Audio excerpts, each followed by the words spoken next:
and legs up the wall or the bed or the chair or whatever is appropriate for you to take the legs up. And if you want to, give yourself a little shake, shake off the day, you can even kind of stand up and shake things out. Because really, we want to think about the practice today as an opportunity to just kind of clear out anything we don't want to continue to carry with us. We are getting ready to move towards the solstice and the full moon in this next week. And those are both climaxes of the cycle. And so this week we kind of just want to, what don't we want to bring forward into the rest of this cycle? So you can give yourself a little shake, shake it out. And then when you're ready, you can bring yourself into a supported inverted position.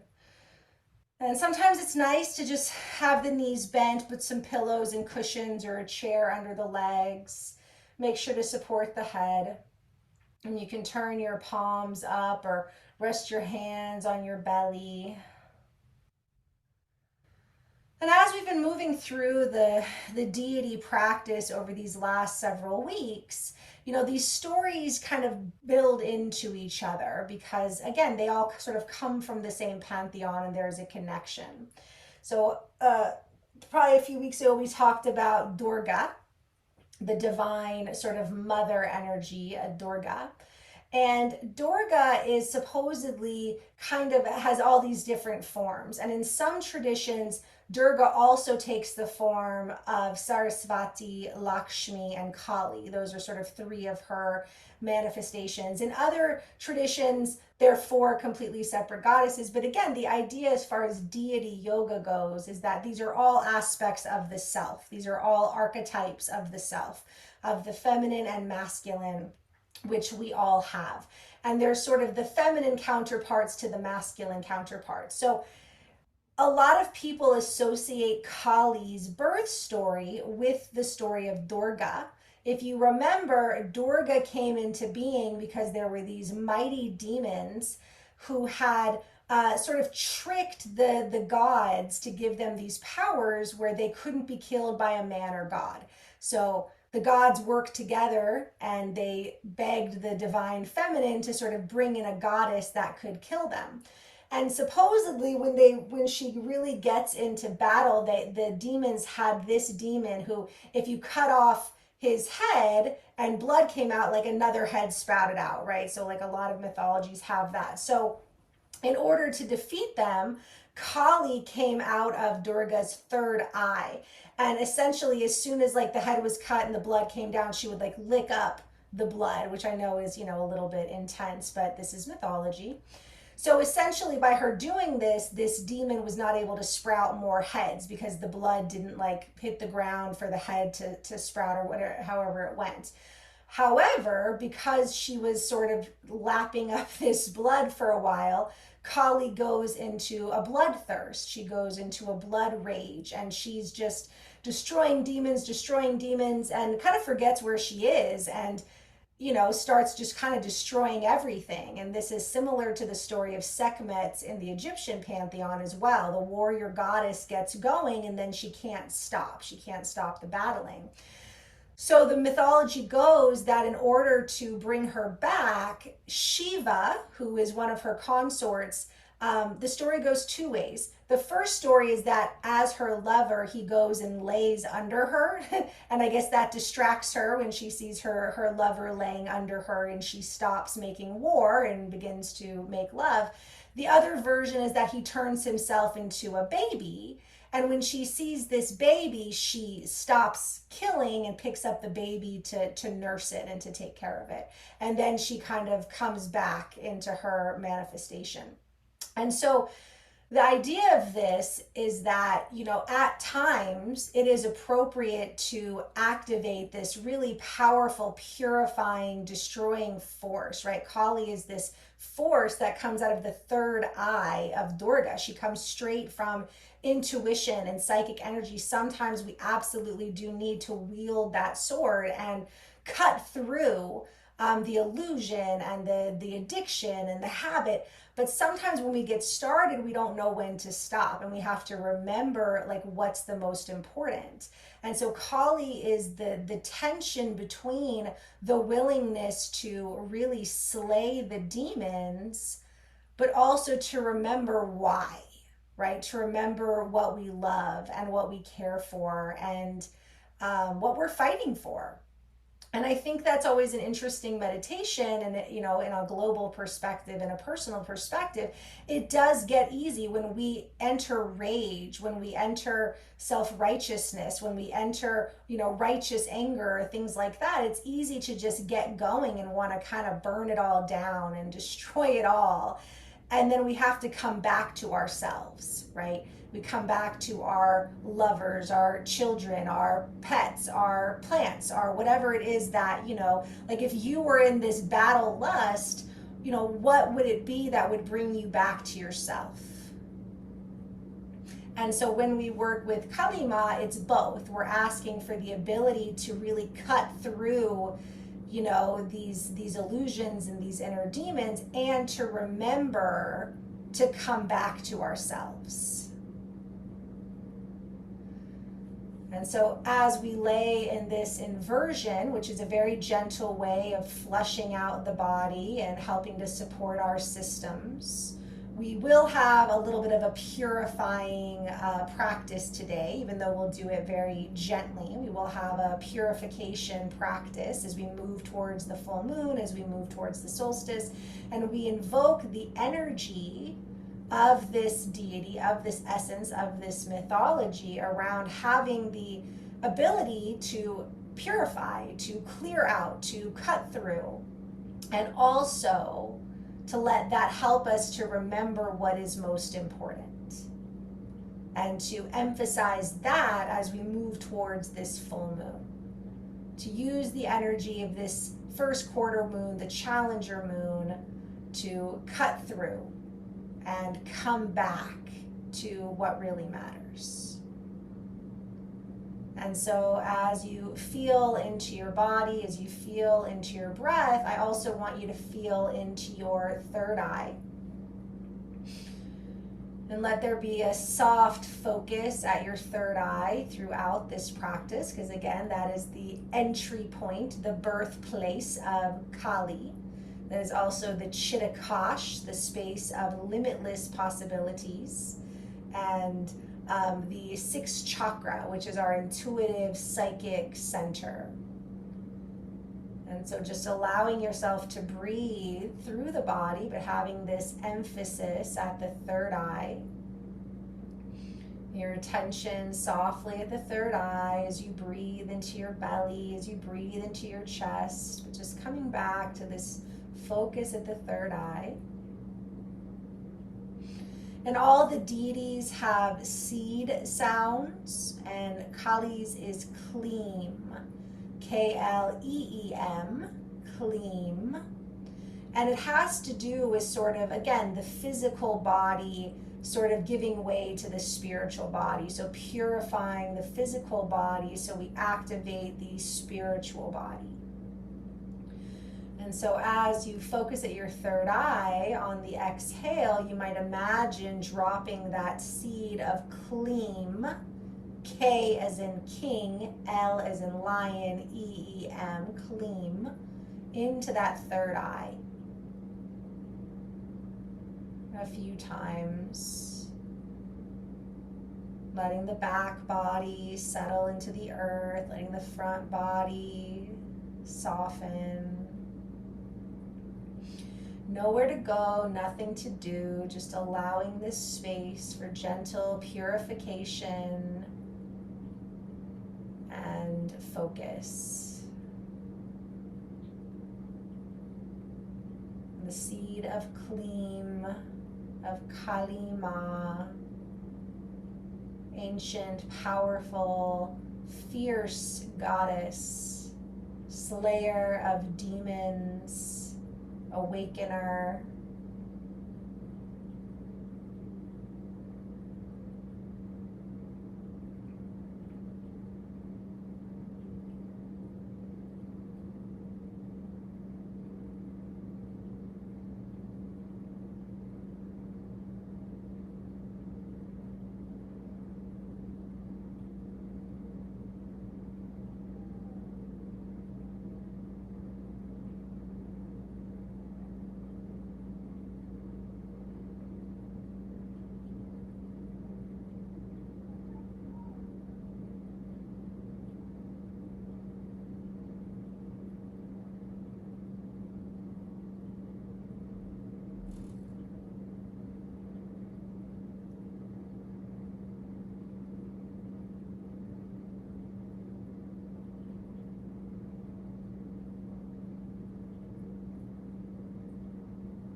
continue to just rest in Viparita Karani, which is one of my favorite poses for this gentle purification. And it's always really, again, potent to feel into the third eye when we're upside down. But if you'd like a little more, we're going to do a little sequence with one leg at a time that I like to do with my legs up the wall or up the bed. But if you, again, want to stay in Viparita Karani, you can. Or if you're in a position where you don't feel like you can sort of do both and you want to just come onto your back, you can also do that. Otherwise, we're going to gently, however you're comfortable, just hug the right knee in and just give it a gentle massage. And like I said, at any point you can come back to legs up the wall or up the bed, and again, adjusting your space as you need to hug that right knee in if you'd like. Relax your head side to side. Just breathing. This is a great pose for digestion, for cleansing of the colon, releasing the back. You can even roll out your ankle and flex your foot a little bit if that feels good, or just keep it relaxed.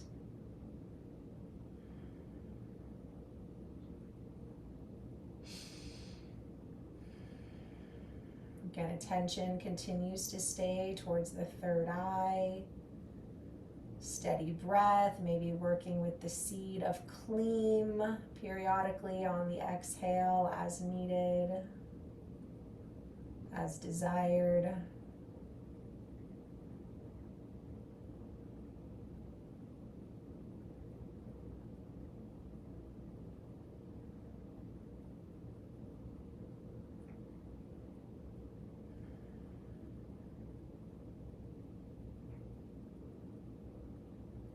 You can keep the knee bent, or you can take your hands now behind your thigh, draw the knee back so it's roughly over the hip, and then extend the right leg up.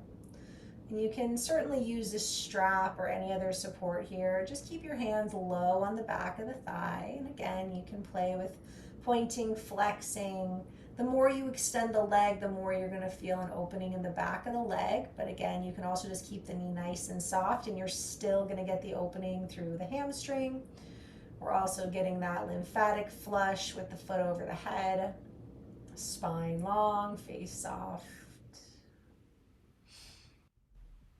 Breathing, third eye focus.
Deep breath in. As you open your mouth, stick out your tongue. And then hug the right knee in. And so my left leg is bent and it's resting over the bed, my calf is. So I can cross my right ankle over my left thigh here and guide my right thigh open. If your legs are up the wall, you might wiggle your hips back so that you can bend that left knee and press the left foot into the wall. And I can even do that here if I want to go a little deeper. I can press my foot, my left foot into the bed, and that's going to help me open my right thigh. Or you can just be on your back in sleeping pigeon here. And again, if this is too intense, you can come back into the extended leg stretch, the knee to chest, or just back into Viparita Karani.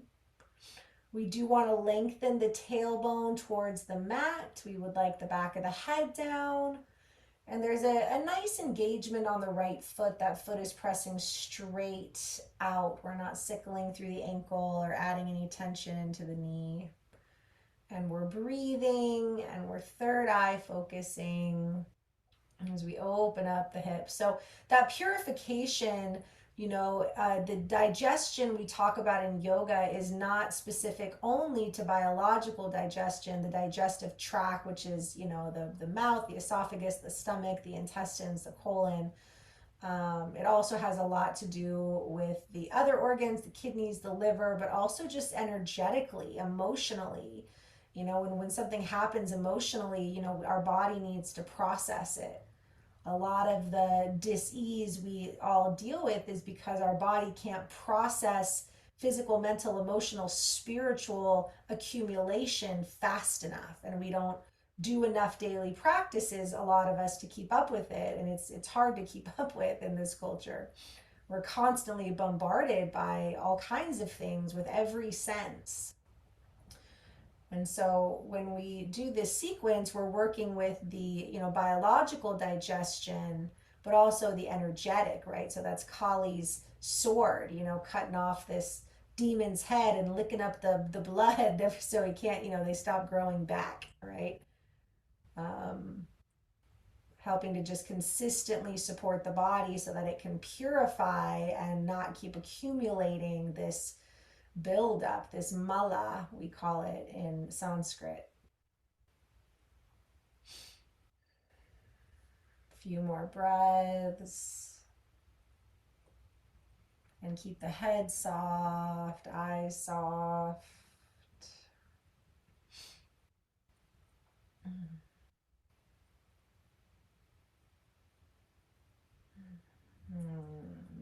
Again, stay in the hip opener, but take another big breath. And again, stick out your tongue on the exhale.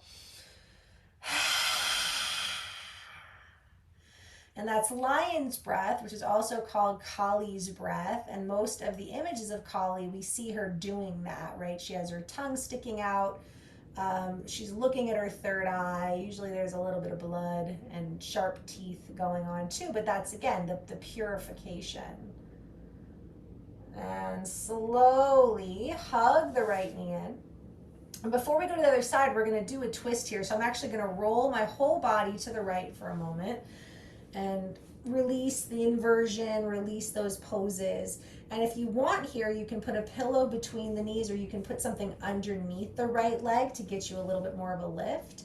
Relax the right arm to the right. We're going to try to keep that right arm down, and then we're going to roll that left shoulder out to the left just as much as we can. So it's okay if the shoulder doesn't come all the way down. Sometimes you can put a little pillow to support it. And again, if this gets to be too much, you can always stack up the legs a little bit, and that will let you open up the shoulder, or you can just come back into fetal pose on the right side, or just come back to your Viparita Karani. But this is one of the most purifying twists for the entire digestive system, the organs, just the whole spine, the upper chest. So really try to feel into the breath. We invite that detoxification. But again, being mindful here. So adding pillows, adding support, coming out if it feels like you can't continue to breathe. We want to keep that energy moving, purifying, clarifying.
And take another big breath in.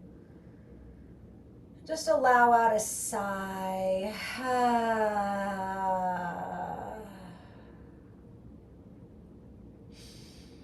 And And then you can either roll back to fetal pose or you can draw your knees into center, give yourself a hug, massaging the organs here, releasing the back, making sure you feel centered. And then again, I'm going to put my legs back up the bed for a moment and just pause here for a breath.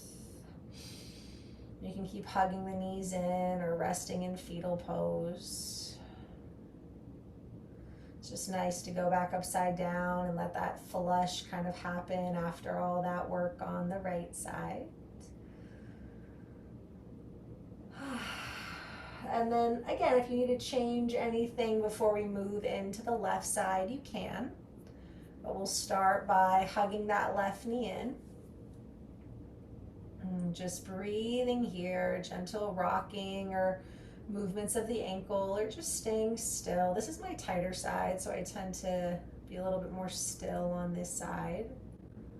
Long spine, soft eyes, sensing that forehead space.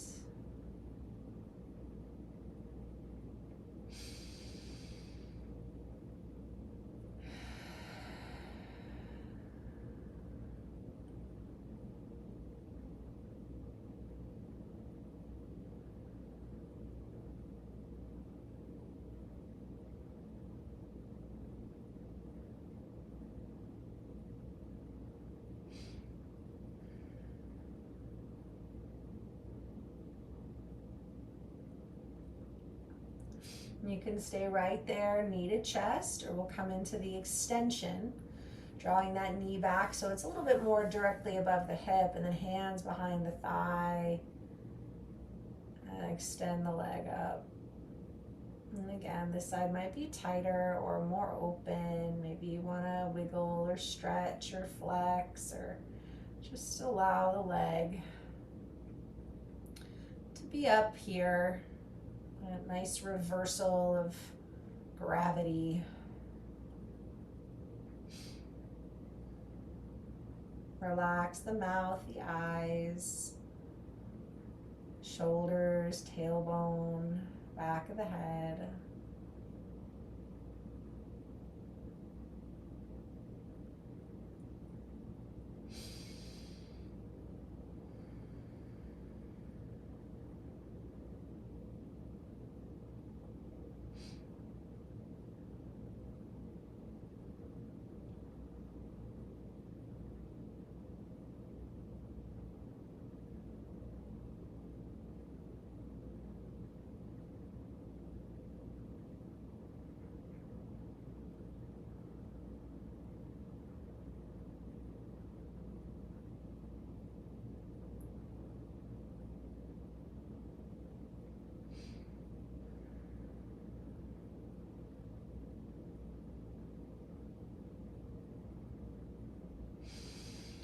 And I love this little sequence. It's nice to just, like I said, do on your back. I like to add legs up the wall or up the bed with it too. So that add that little extra purification and support. Take a big breath in. On the exhale, stick out the tongue.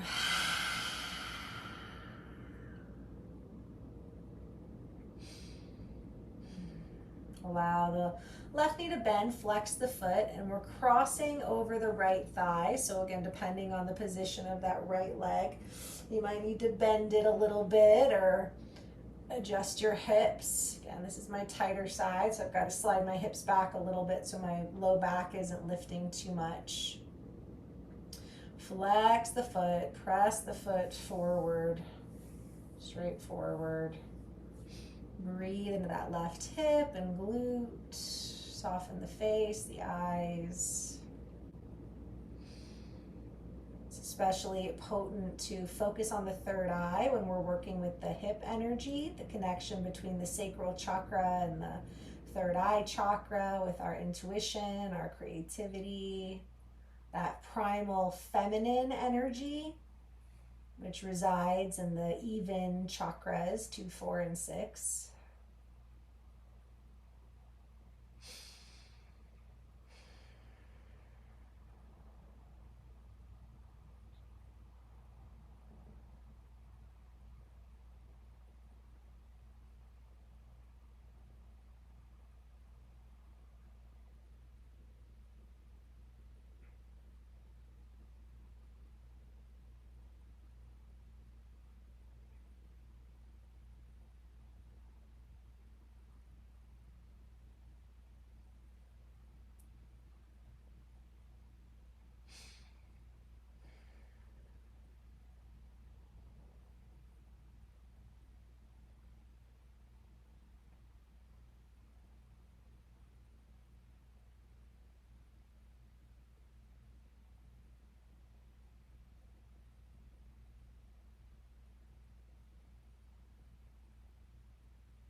And stay in the hips if that's comfortable. But inhale. And as you exhale, stick out the tongue.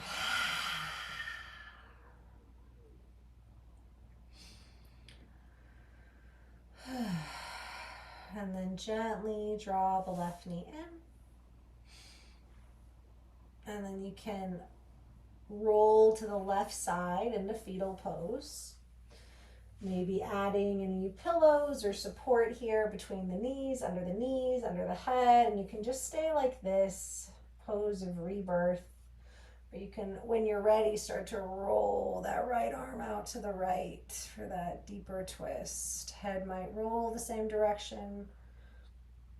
And again, you can lift up the knees a little bit by putting a bolster or pillows underneath them. And if this gets to be too much, just come back into fetal pose or back into your inversion. But let the breath be steady.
Big breath in. This time a nice ah.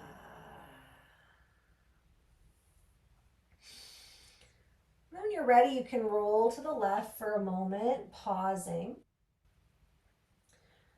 And we're going to come into a supported bridge. And now, if you want, you can keep yourself where you are with legs by the wall or the chair, and we'll kind of keep that inversion going, which is something I really like to do. And so I rolled to my left side for a moment, and then I got my block, and then I came back to my legs of the bed and just my pillow.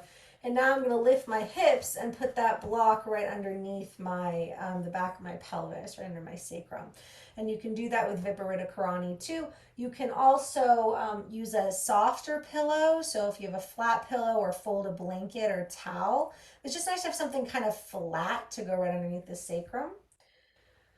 Now, of course, like I said, you can do this in the middle of the mat, just with your feet on the ground or legs extended out. If you want a little more, you can now lift both legs up and get a little activation of the legs and get that full inversion. And if you like that, it can actually be nice to do this for a few breaths and then come back to supporting them.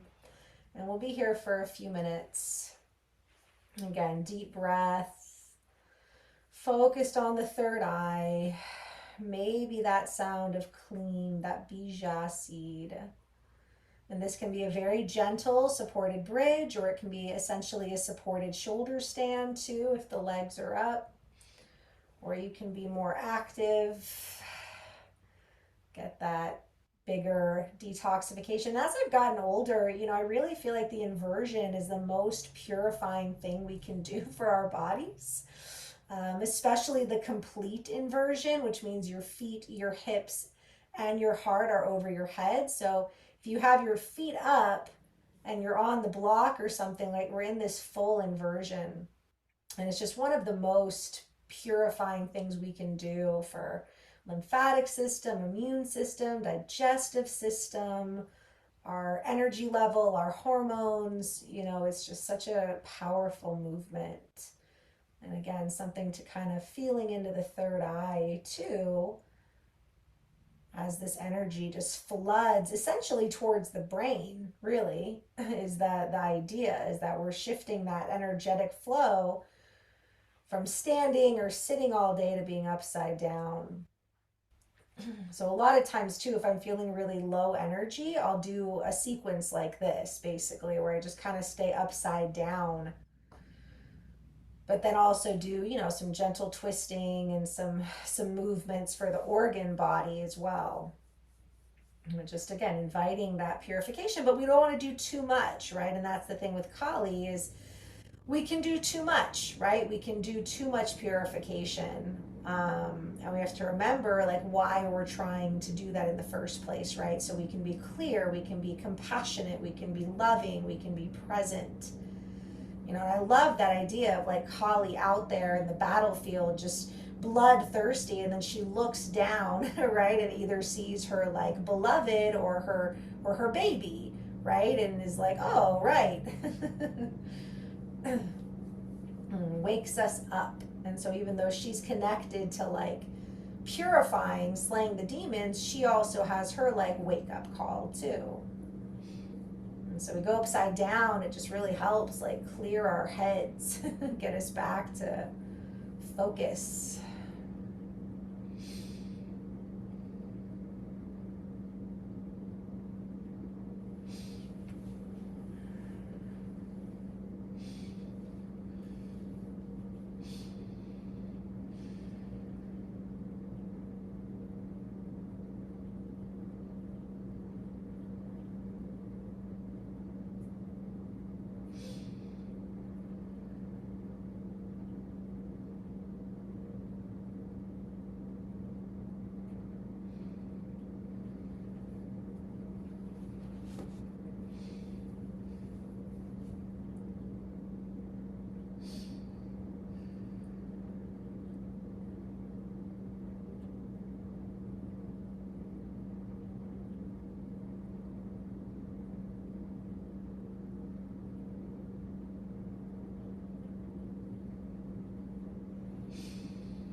Breath in.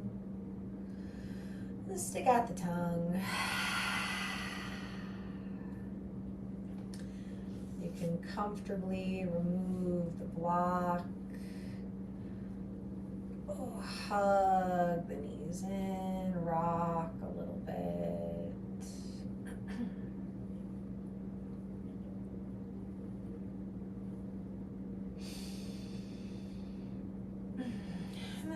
briefly roll to one side and lift up. And two options. Option one is you can come right into a seated Baddha Konasana, which means you're sitting down, maybe on a pillow with the soles of the feet together, and you can stretch out the spine here, do some circles or cat-cow if it's comfortable for you, if your knees allow it. We'll actually come into a Malasana, and actually I like to do Malasana here on the block. So either just sitting in bound angle or sitting in Malasana, maybe on the block. And if you're in Malasana, we're going to come into Kali Mudra, which is the sword. So if you were to bring your hands to prayer, you then fold your fingers except the index fingers and point them up. And you sort of point them towards the throat. And you can do this if you're sitting in bound angle as well. You can just sit in bound angle with Kali Mudra. It kind of is a little easier in squat because we're pressing the arms to the legs, but just listen to your body. Wherever you are, just feel into the third eye. So if you're in bound angle and you're doing some spinal movement, again, maybe just focus on that third eye. We're just stretching the hips a little bit more. And Malasana is great for all of the organs, for the back body, for the knees, unless there's sort of a existing discomfort here. If you have pain in your knees or anything, then it doesn't benefit as much. So listen to your body. I'm just breathing, maybe moving, rocking, circling a little bit, otherwise just holding Kali Mudra.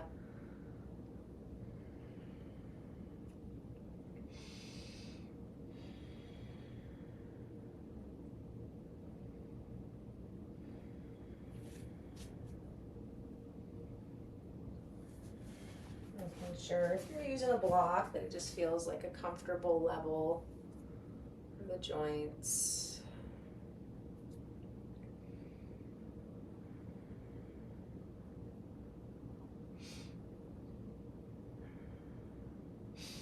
We're going to do 3 lion's breaths here. And as you do this lion's breath, I want you to look towards the third eye as you stick out the tongue.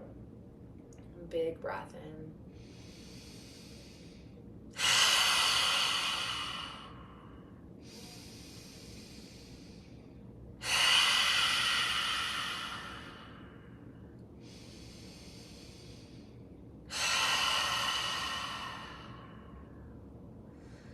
We'll slowly release, and you can either just round yourself forward. If you're in bound angle, just come into forward fold. If you're in squat, you can fold forward here. Or if you'd like to, you can either stand for a standing forward fold or come back into child's pose. And we'll take, a couple moments either way. So if you're in bound angle in the forward fold, we want to have some time to really enjoy that forward fold, and you can come into that, or rounding in Malasana, or Uttanasana, or Balasana. And I'm going to opt for a child's pose. I'm going to place the block underneath my forehead so I get that gentle massage on the third eye. But listen to your body. And if you're in bound angle, you can even take a pillow or bolster or block at the highest position and rest that under your forehead. Same thing with Uttanasana, forward fold. You can stack up props to rest your forehead down. But again, whatever feels good. Listen to your body. Listen to that intuition for clarity and release here. Kind of like coming into child's pose after that, because I kind of feel that symbolism of Kali like looking down and seeing, Shiva under there, under her, reminding her what's important.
Deep breath in.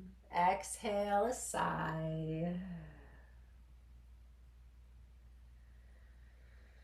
And then slowly we'll come into a final relaxation. So that might look like laying back in a Supta Baddha Konasana. If you want to stay with that bound angle, it might look like a traditional Shavasana, that corpse pose on the back, supporting the knees with the pillow or blanket supporting the head. We might sit in meditation, or heck, you can take your legs back up the wall if you'd like.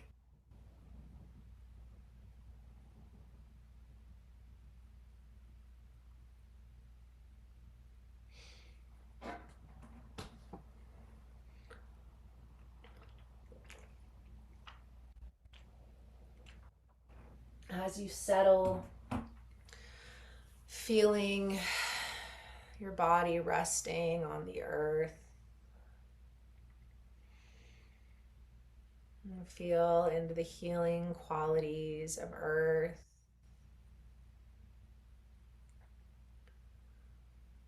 Let your attention move to the space between the eyebrows. Noticing any sensation here.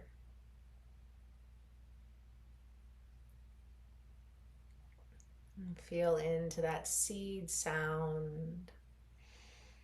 Kleem, Kleem, Kleem.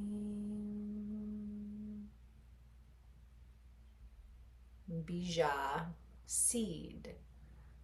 We allow the seed of Kleem to be planted in that space between the eyebrows, invoking that dissolving of what no longer serves us and the awakening of true love and focus and purpose. Let yourself rest back.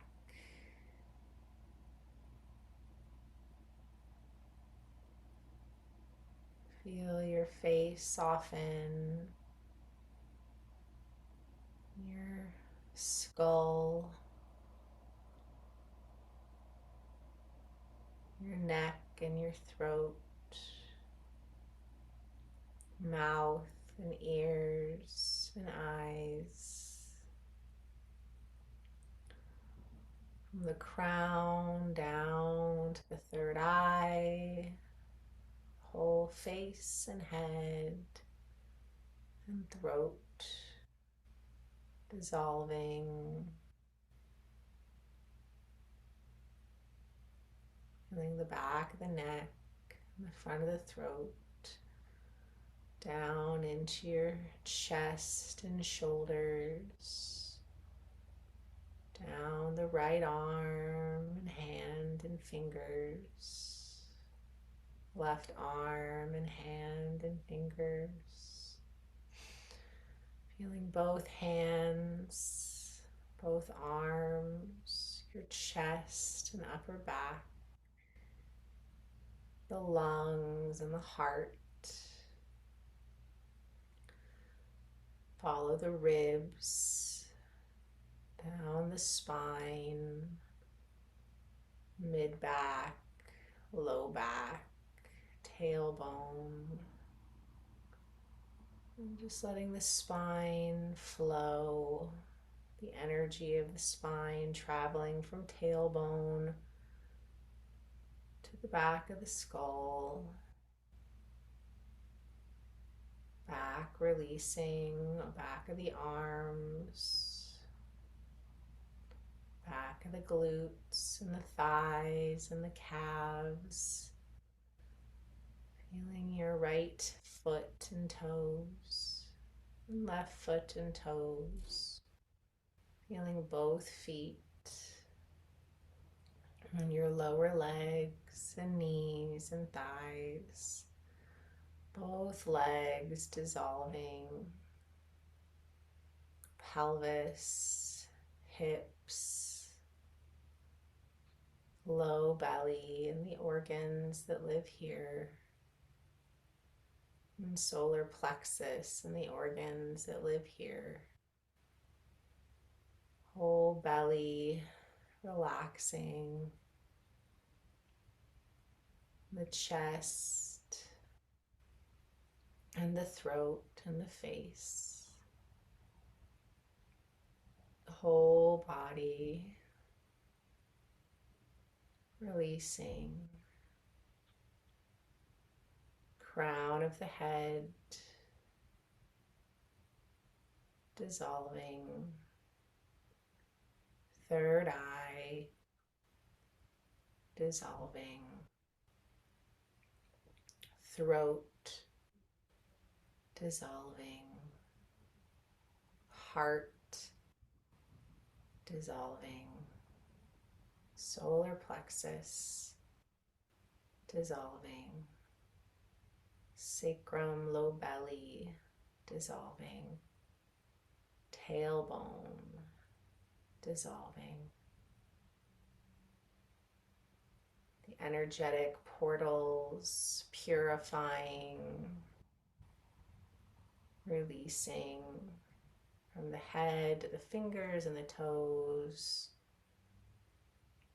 and the current along the central channel.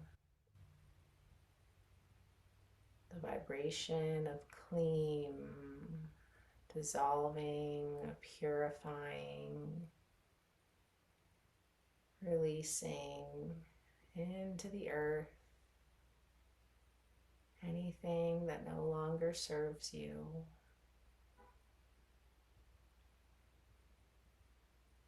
Dissolving into the earth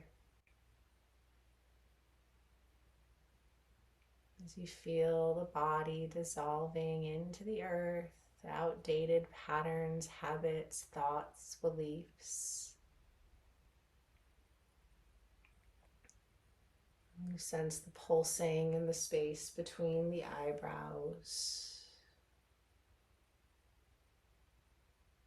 As the body dissolves and the third eye pulses, all awareness at the third eye.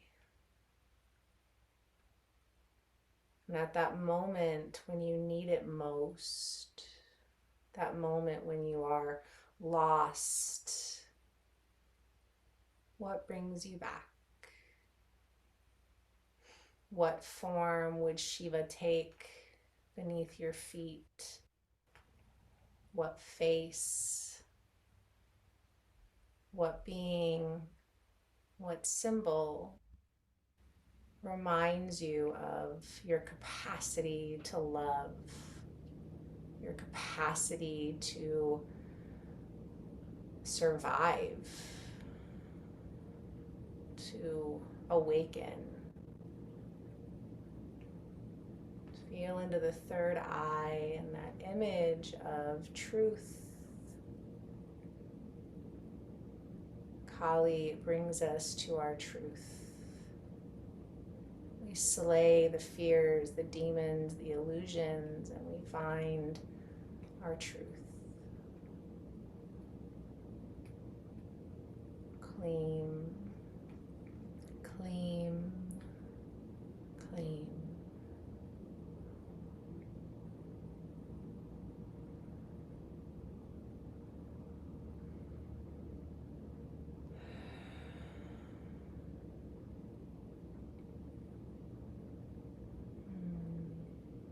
Come back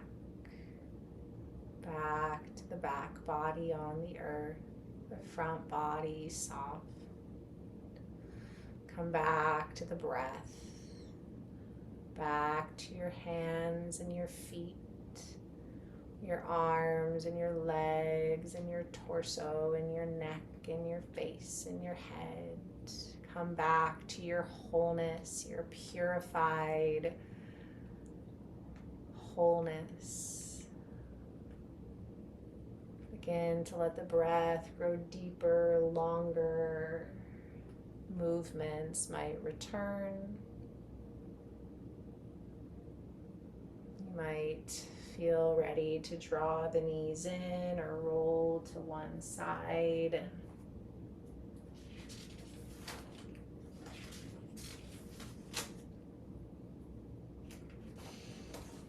take all the time you need. If you would like to continue to rest, you can. Otherwise, we bring our way up to a comfortable seat. Maybe we gather our hands into Kali Mudra, that sword of the index fingers right under the throat at the heart. And we'll do one more purifying Kali breath. Inhale through the nose.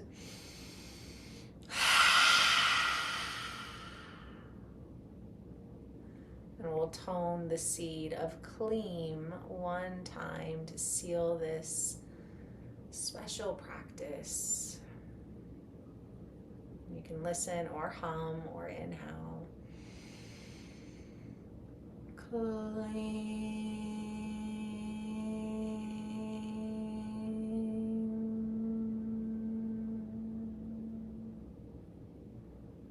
And we bow to Kali and her sword and her purifying force. Many blessings. Shanti, Shanti, Shanti. And the practice is complete. Thank you for entertaining the deity practice these last several weeks. Hope to see you soon.